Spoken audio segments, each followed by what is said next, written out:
El secretario de Seguridad, Omar García Harfuch, informó que en coordinación con la Secretaría de la Marina y autoridades locales fue desarticulado un grupo delictivo con operación en La Paz y en Los Cabos.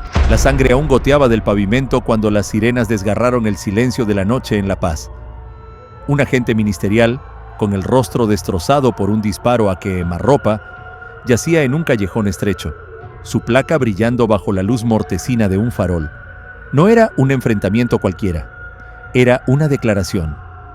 La ciudad, atenazada por una ola de violencia que había escalado en días recientes, sintió el impacto como un mazazo.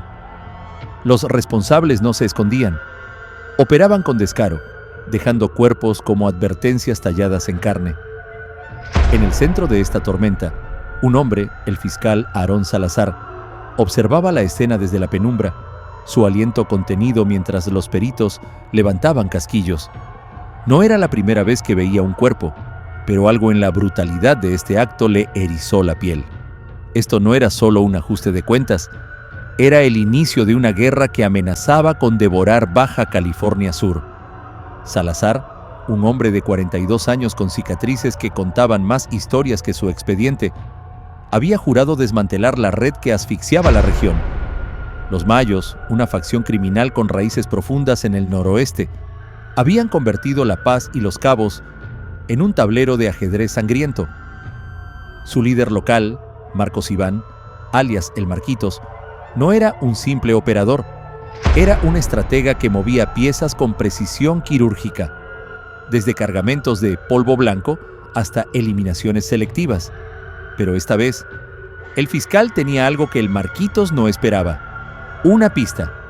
Un informante, un desertor de la propia célula, había filtrado un dato crucial: una reunión clave en un domicilio de la colonia Arcos del Sol. Salazar sabía que meterse en esa madriguera era jugarse la vida, pero también era la única forma de arrancar el corazón de la bestia. La operación se armó en horas, bajo un secretismo que rayaba en la paranoia. Salazar coordinó con un equipo reducido de la Secretaría de Marina y agentes locales, todos seleccionados a mano para evitar filtraciones. La inteligencia apuntaba a un arsenal escondido en el domicilio, junto con documentos que detallaban rutas, sobornos y nombres de funcionarios cómplices. Mientras los vehículos blindados avanzaban por las calles polvorientas de La Paz, Salazar repasaba los rostros de los hombres que lo acompañaban. Cada uno sabía que un error podía costarles todo. La tensión en el aire era densa, como si la ciudad misma contuviera el aliento. Cuando el convoy se detuvo a 2 calles del objetivo, un grito seco rompió el silencio. ¡Fuego! Una ráfaga de balas llovió desde una azotea cercana, perforando el blindaje de un vehículo. El caos estalló. Los marinos respondieron con precisión letal, mientras Salazar se arrojó al suelo, su pistola desenfundada, el corazón latiéndole en los oídos. 2 agentes cayeron, uno con un disparo en el pecho, otro con la pierna destrozada. La emboscada era un mensaje claro. Los mayos sabían que venían. Con las balas silbando, Salazar tomó una decisión que definiría el resto de la noche. Gritó una orden para reagruparse y avanzar, no retroceder. El equipo, diezmado pero feroz, irrumpió en el domicilio. Dentro, el hedor a pólvora y sangre impregnaba el aire. 7 hombres, armados hasta los dientes, intentaron resistir, pero la superioridad táctica de los marinos los aplastó. En el suelo, entre charcos de sangre, yacían los cuerpos de los sicarios, junto a un alijo de armas largas, cartuchos y paquetes de polvo blanco. Pero lo que hizo que Salazar contuviera el aliento fue un maletín de cuero en una mesa. Dentro, encontró una libreta con nombres, cifras y direcciones. Una radiografía de la red de corrupción que sostenía a los mayos: jueces, policías, empresarios. La magnitud de la traición era monstruosa. Mientras los detenidos eran esposados y arrastrados a los vehículos, Salazar sintió una mezcla de euforia y terror. Había golpeado el avispero, pero el avispero seguía vivo. El Marquitos no estaba entre los capturados, y su ausencia era una sombra que pesaba más que los cuerpos en el suelo. La ciudad, lejos de calmarse, parecía prepararse para una venganza aún más brutal. Salazar sabía que la libreta era su arma, pero también su sentencia de muerte. Cada nombre en esas páginas era un enemigo dispuesto a todo para silenciarlo. Mientras el convoy regresaba bajo un cielo sin estrellas, el fiscal apretó el maletín contra su pecho, consciente de que la guerra apenas comenzaba. El maletín de cuero reposaba sobre el escritorio de Aarón Salazar como una granada sin seguro. En las últimas horas, el fiscal había desentrañado la libreta encontrada en el operativo de Arcos del Sol, y cada página era un mapa hacia el abismo. Nombres de altos mandos policiales, empresarios con fachadas impecables y hasta un senador de Baja California Sur aparecían ligados a sobornos millonarios y operaciones de los Mayos. Pero el hallazgo que le heló la sangre fue una lista de objetivos marcada con cruces rojas: agentes, jueces, periodistas.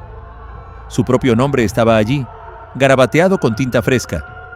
La red no solo era vasta, era un monstruo con tentáculos que asfixiaban cada institución. Salazar, sentado en una oficina blindada en el cuartel de la Marina, sintió el peso de la verdad. Desmantelar a los Mayos no era solo una operación, era una cruzada contra un sistema podrido hasta el tuétano. El descubrimiento de la libreta desató una tormenta silenciosa. Salazar compartió los hallazgos con un círculo reducido: el capitán de la Marina, Esteban Rivas, y una analista de inteligencia, Clara Montes, cuya mente afilada había destripado redes criminales en el pasado. Juntos trazaron un plan para verificar la información y golpear los puntos débiles de la red. Pero cada paso era un campo minado. La libreta señalaba una reunión inminente en Los Cabos, donde un enviado de los Mayos negociaría con un consorcio extranjero para lavar millones a través de hoteles de lujo. Era una oportunidad única, pero también una trampa potencial. Salazar decidió apostarlo todo. Infiltrarían la reunión con un agente encubierto, un exmilitar reconvertido en informante, conocido solo como Lobo. La misión era simple en teoría: grabar la negociación, identificar a los jugadores y salir vivo. En la práctica era un suicidio. Mientras Lobo se preparaba, el conflicto interno estalló. El senador mencionado en la libreta, Ignacio Valdés, un hombre de sonrisa pulida y discursos patrióticos, comenzó a mover sus piezas. Desde su oficina en La Paz, Valdés presionó al gobernador para que retirara a Salazar del caso, alegando excesos en el operativo de Arcos del Sol.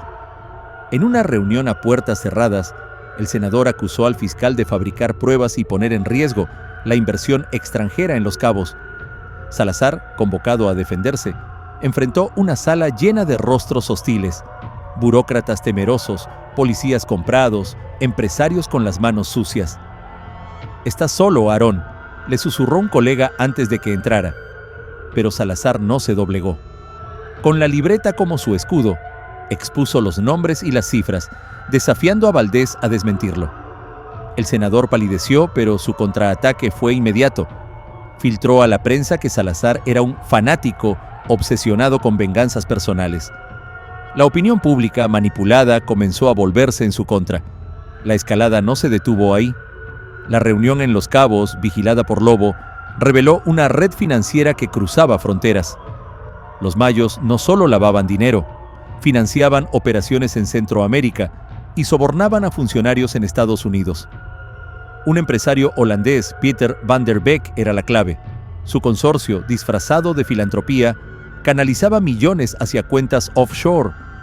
Lobo grabó cada palabra, cada apretón de manos, pero su cobertura se rompió cuando un sicario reconoció su rostro. La persecución que siguió fue un infierno en las calles de Los Cabos. Autos blindados contra una motocicleta, balas perforando el asfalto, civiles atrapados en el fuego cruzado. Lobo escapó por milagro, pero la grabación llegó a manos de Salazar. El costo fue alto.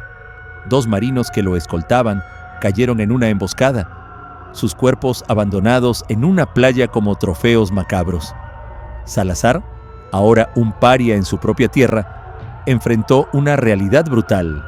La red era global y cada movimiento suyo era vigilado. La Marina, leal pero desbordada, no podía protegerlo indefinidamente. Clara Montes, analizando la grabación, identificó un nuevo objetivo: un banco en Panamá que servía como nodo central para las finanzas de los mayos. Pero ir tras él requería autorización federal, y el senador Valdés ya había convencido a medio gabinete de que Salazar era una amenaza. La humillación era constante. Sus llamadas eran ignoradas, sus informes archivados, su familia amenazada con mensajes anónimos. En una noche de insomnio, mientras revisaba la libreta bajo la luz tenue de una lámpara, Salazar tomó una decisión irrevocable. No se detendría. Si el sistema lo quería fuera, lo derribaría desde adentro, nombre por nombre, cuenta por cuenta. El rugido de un motor atravesó la madrugada en La Paz, seguido por una explosión que iluminó el cielo como un relámpago. Un almacén en las afueras, usado por los mayos para guardar arsenales, estalló en llamas, enviando una columna de humo negro que se alzaba como un dedo acusador. La ciudad, ya al borde del colapso, se estremeció ante la audacia del ataque. No fue un accidente, fue la respuesta de los mayos al operativo de Arcos del Sol y a la filtración de la libreta. Marcos Iván, el Marquitos, invisible pero omnipresente, había ordenado un golpe quirúrgico para recordar a todos quién mandaba. En el lugar, los bomberos encontraron restos carbonizados de armas y paquetes de polvo blanco, pero también algo más perturbador: el cuerpo de un informante clave, atado y torturado, su rostro irreconocible. El mensaje era claro: nadie traicionaba a los mayos y vivía para contarlo. Aarón Salazar, atrincherado en un búnker improvisado de la Marina, recibió la noticia como un puñetazo. El informante era su última conexión directa con el círculo íntimo del Marquitos. Ahora la red criminal contraatacaba, y lo hacía con una ferocidad que amenazaba con engullir todo. Los mayos no se limitaron al almacén. En Los Cabos, un convoy de autobuses turísticos fue incendiado en plena luz del día, las llamas devorando el metal mientras los pasajeros huían en pánico. 4 sicarios, capturados horas después, confesaron bajo presión que el ataque fue una advertencia para los empresarios que se negaban a pagar extorsión. Pero Salazar sabía que había más.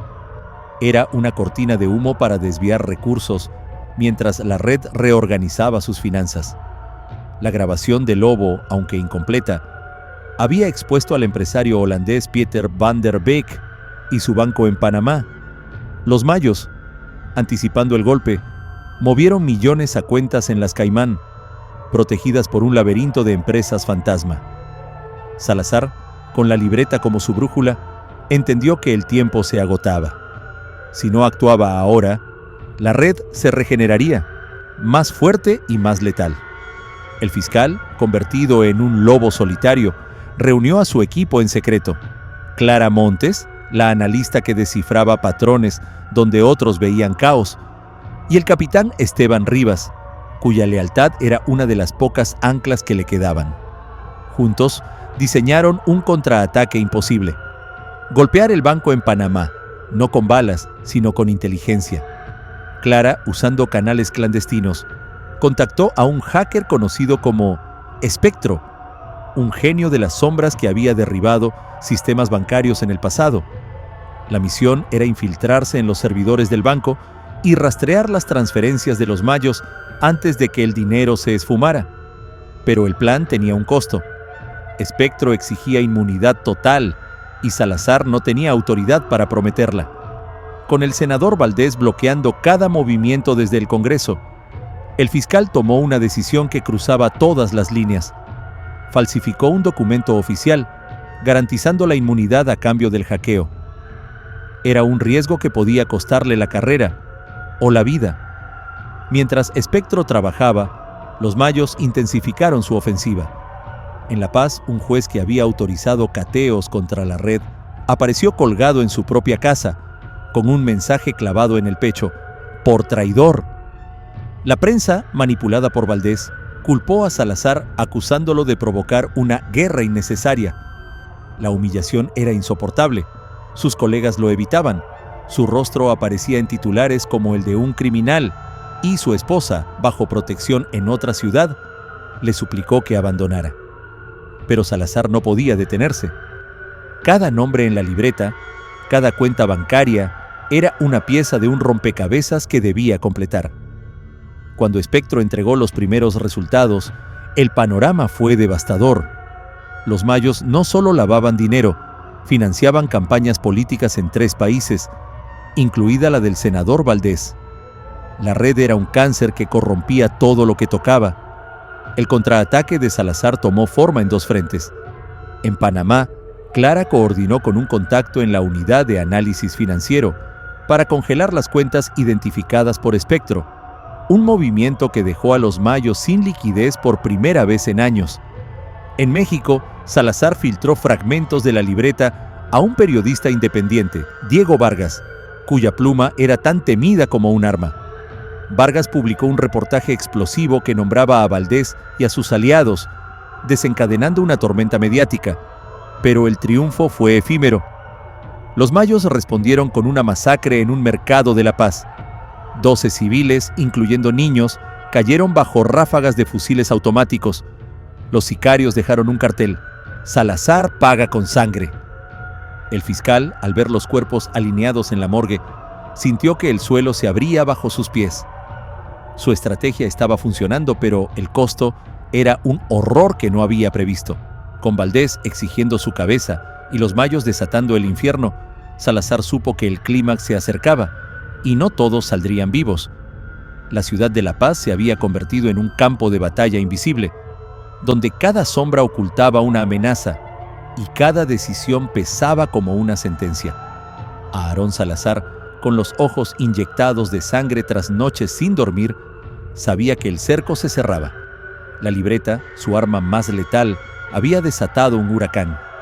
Cuentas congeladas en Panamá, un senador acorralado por la prensa y los mayos, heridos pero no vencidos, desatando una furia que dejaba cuerpos a su paso. El fiscal, ahora un hombre marcado, operaba desde un cuartel improvisado en las afueras, rodeado de marinos leales y una pila de informes que detallaban el imperio criminal. Pero la clave para acabar con los mayos no estaba en los papeles. Estaba en Marcos Iván, el Marquitos, el cerebro que seguía moviendo los hilos desde la clandestinidad. Salazar apostó todo a un último golpe, un operativo que no solo capturaría al líder, sino que expondría la podredumbre de un sistema que lo protegía. El clímax se acercaba y la ciudad contenía el aliento. La inteligencia, recopilada por Clara Montes y el hacker Espectro, señaló un escondite en una finca fortificada en las colinas de Los Cabos. Era el refugio del Marquitos, un búnker disfrazado de lujo, custodiado por un ejército de sicarios y equipado con tecnología militar. Salazar, consciente de que un asalto frontal sería un baño de sangre, diseñó una estrategia más audaz: infiltrar a Lobo, el agente encubierto que había sobrevivido a la persecución en Los Cabos, para sabotear las defensas desde dentro. Lobo, un hombre curtido por años de operaciones en la sombra, aceptó la misión con una sola condición: si caía, Salazar debía garantizar la seguridad de su hija, escondida en un pueblo remoto. El fiscal, sabiendo que no podía prometer nada en un mundo donde las traiciones eran moneda corriente, asintió con un nudo en la garganta. El plan se puso en marcha bajo un cielo plomizo, mientras la ciudad, ajena al torbellino que se gestaba, seguía lamiendo sus heridas. Lobo se infiltró como un fantasma, haciéndose pasar por un desertor de una facción rival. Su entrada al búnker fue un juego de nervios. Cada palabra, cada mirada, era una apuesta entre la vida y la muerte. Dentro encontró un arsenal que rivalizaba con el de un ejército. Fusiles de asalto, granadas, incluso un dron armado. Pero lo que lo paralizó fue una sala de comunicaciones, donde el Marquitos coordinaba no solo operaciones criminales, sino reuniones con figuras políticas de alto calibre. Lobo, con un dispositivo oculto, grabó fragmentos de una videollamada donde el senador Ignacio Valdés negociaba su supervivencia a cambio de bloquear una investigación federal. Era la prueba que Salazar necesitaba, pero sacarla del búnker era otra historia.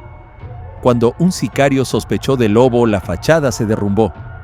Una alarma resonó y el infierno se desató. El asalto, planeado como respaldo, comenzó antes de lo previsto. Los marinos, liderados por el capitán Esteban Rivas, irrumpieron en la finca bajo una lluvia de balas. El aire se llenó de gritos, explosiones y el crujido de metal destrozado. Salazar, desde un puesto de mando móvil, dirigía la operación con una frialdad que ocultaba su terror. Lobo, atrapado dentro, luchó como un animal acorralado, eliminando a 3 sicarios antes de ser herido en el hombro. Con la grabación asegurada en un dispositivo del tamaño de una moneda, se arrastró hasta una salida trasera, dejando un rastro de sangre. Afuera, los marinos avanzaban metro a metro, pero el costo era brutal. 1 de cada 3 caía, sus cuerpos amontonados entre los escombros. Cuando Lobo alcanzó el perímetro, entregó el dispositivo a Rivas antes de colapsar. El Marquitos, acorralado en un sótano blindado, resistió hasta que una granada de aturdimiento lo dejó inconsciente. La captura fue un triunfo, pero la finca, ahora un cementerio humeante, era un recordatorio del precio pagado. El clímax no terminó con las esposas en las muñecas del Marquitos. Salazar, con la grabación en su poder, enfrentó un último obstáculo: el sistema que había protegido a los mayos durante años. En una audiencia pública en la capital del estado, transmitida en vivo, el fiscal presentó las pruebas: la libreta, los registros bancarios, la voz de Valdés traicionando a su país. La sala, llena de periodistas, funcionarios y ciudadanos, estalló en murmullos. Valdés, presente, intentó huir, pero fue detenido en la puerta por agentes federales. La humillación fue total. El senador, otrora intocable, reducido a un hombre tembloroso bajo los flashes de las cámaras. Pero Salazar no celebró. Cada nombre expuesto era un enemigo más, y la red, aunque herida, tenía raíces demasiado profundas para morir con un solo golpe. El Marquitos, desde una celda de máxima seguridad, sonrió ante los guardias, como si supiera algo que los demás ignoraban. La ciudad, marcada por cicatrices de fuego y sangre, comenzó a respirar de nuevo, pero el aire estaba cargado de preguntas sin respuesta. Salazar, de pie en el muelle de La Paz, observó el horizonte donde el mar se fundía con el cielo. La libreta, ahora en manos de una comisión federal, era un arma de doble filo. Podía limpiar el sistema o detonar una guerra aún mayor. Lobo, recuperándose en un hospital militar, le había enviado un mensaje: no confíes en nadie. Clara Montes, agotada pero implacable, ya rastreaba nuevas pistas en Centroamérica. Rivas, con la mirada perdida, enterraba a sus hombres. Salazar sabía que su victoria era parcial, un destello en una noche interminable. Los mayos, como un virus, mutarían, encontrarían nuevos rostros, nuevas cuentas, y él, un hombre que había desafiado lo imposible, cargaría con las vidas perdidas y las que aún estaban en juego. El fiscal arrojó una piedra al agua, viendo las ondas expandirse hasta desvanecerse. No había héroes, solo sobrevivientes, y la lucha cruda e infinita seguía. El muelle de La Paz, donde Aarón Salazar arrojó la piedra al agua, no ofrecía consuelo. Las ondas en la superficie eran un espejismo de calma, una mentira que contrastaba con el torbellino que aún rugía en su mente. La captura de Marcos Iván, el Marquitos, y la caída pública del senador Ignacio Valdés habían sido golpes devastadores contra los mayos, pero el fiscal sabía que la red criminal era un hidra. Corta una cabeza y 2 más crecen. La libreta, ahora bajo custodia de una comisión federal en la Ciudad de México, era una bomba de tiempo. Cada nombre en sus páginas, gobernadores, magnates, generales, era un hilo que, al tirar de él, podía desmoronar instituciones enteras o detonar una venganza que haría palidecer los horrores ya vividos. Salazar, con el peso de las vidas perdidas en sus hombros, no podía permitirse dudar. La guerra no había terminado. Apenas entraba en una fase más oscura, donde los enemigos ya no disparaban desde azoteas, sino desde despachos con vistas al poder. En las semanas siguientes, la ciudad intentó sanar, pero las cicatrices eran demasiado frescas.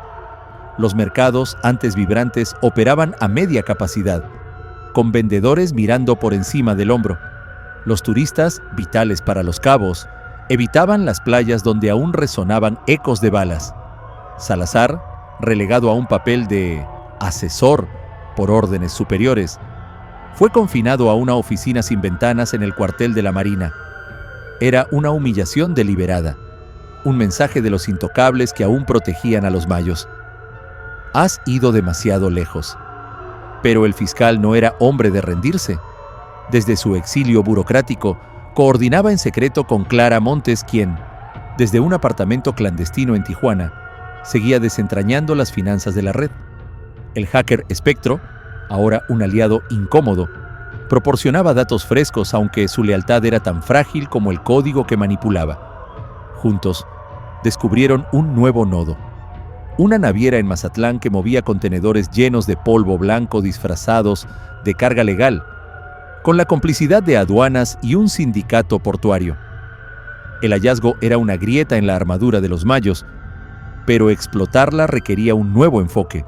Salazar, sabiendo que no podía confiar en las autoridades locales, contactó a un viejo conocido, Javier Núñez, un exfiscal reconvertido en consultor de seguridad, cuya reputación era tan temida como respetada. Núñez, un hombre de rostro curtido y ojos que parecían perforar el alma, había sobrevivido a 3 atentados por enfrentarse a redes similares. Su llegada a La Paz fue un terremoto silencioso.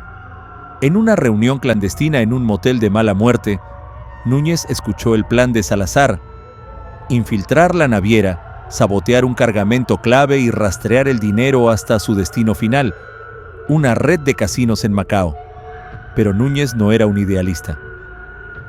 «Esto no es solo crimen, Aarón», advirtió encendiendo un cigarro que llenó la habitación de humo. «Es un sistema, y los sistemas no caen, se adaptan.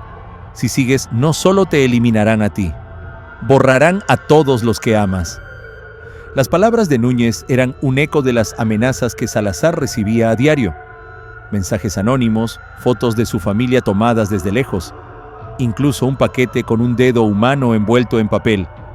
Pero el fiscal, alimentado por una mezcla de rabia y deber, no dio marcha atrás. El plan se ejecutó con una precisión que rayaba en la obsesión. Clara, usando datos de Espectro, identificó un cargamento que saldría de Mazatlán en 72 horas. Núñez reclutó a un equipo de mercenarios, hombres sin nombres ni pasado, dispuestos a todo por el precio correcto. La misión era simple en teoría: interceptar el contenedor en alta mar, documentar su contenido y plantar un rastreador que siguiera el dinero. En la práctica era una danza con la muerte. Los mayos, alertados por una filtración interna, prepararon una emboscada. Cuando el equipo de Núñez abordó el barco, un carguero oxidado que apestaba a sal y desesperación, fueron recibidos por una docena de sicarios armados con rifles de asalto. La cubierta se convirtió en un matadero. La batalla fue un caos de sangre y acero. Los mercenarios, entrenados para matar sin dudar, respondieron con una ferocidad que igualaba la de sus enemigos. Núñez, con una pistola en una mano y un machete en la otra, cortó camino a través de la resistencia, su rostro salpicado de sangre ajena. Pero el costo fue brutal. Solo 3 de los 10 hombres regresaron. El contenedor, abierto a la fuerza, reveló no solo paquetes de polvo blanco, sino cajas de armas avanzadas, incluidas granadas de fragmentación y misiles antitanque. Era una declaración de guerra no solo contra México, sino contra cualquier gobierno que se interpusiera. El rastreador, colocado en el último segundo, comenzó a enviar señales hacia Macao, pero la victoria sabía a cenizas. Núñez, herido en el pecho, miró a Salazar a través de una videollamada desde el barco. «Esto es más grande de lo que crees», jadeó. «No es solo dinero, es poder». Luego, la conexión se cortó. El rastro del dinero llevó a Salazar a una verdad que lo desgarró. Los casinos en Macao eran una fachada para un consorcio internacional que no solo lavaba fondos, sino que financiaba golpes de Estado y redes de espionaje en Asia y América Latina. Los mayos eran peones en un tablero mucho más grande, y Salazar, sin saberlo, había pateado el avispero equivocado. La reacción no se hizo esperar. En La Paz, un convoy de la Marina fue emboscado en una carretera desierta, dejando 15 cuerpos destrozados entre los restos humeantes. En Mazatlán, el puerto fue paralizado por una serie de explosiones que destruyeron 3 almacenes, matando a trabajadores inocentes atrapados en el fuego cruzado. La prensa, ahora dividida entre los que alababan a Salazar y los que lo demonizaban, hablaba de una crisis sin precedentes. Pero el golpe más personal llegó cuando Clara Montes desapareció. Su apartamento en Tijuana, registrado por un equipo de la Marina, estaba vacío, salvo por una nota escrita con sangre. Para el fiscal que no sabe parar. Salazar, al borde del colapso, enfrentó una decisión que lo definiría. Podía rendirse, dejar que el sistema lo aplastara, o podía ir más allá, cruzar líneas que nunca imaginó. En una noche sin luna, reunió a los pocos aliados que le quedaban: el capitán Esteban Rivas, cuya lealtad era inquebrantable; Diego Vargas, el periodista que arriesgaba todo por la verdad; y Espectro, quien, a regañadientes, aceptó un último encargo. El plan era una locura: hackear el sistema de comunicaciones del consorcio en Macao, exponer sus operaciones al mundo y forzar una intervención internacional. Espectro, desde un servidor en algún lugar de Europa del Este, trabajó durante 48 horas sin parar, infiltrándose en redes protegidas por encriptaciones militares. Cuando logró entrar, las pantallas de Salazar se llenaron de datos: nombres, transferencias, contratos. Era la anatomía de un imperio criminal que conectaba a los mayos con gobiernos corruptos y corporaciones intocables.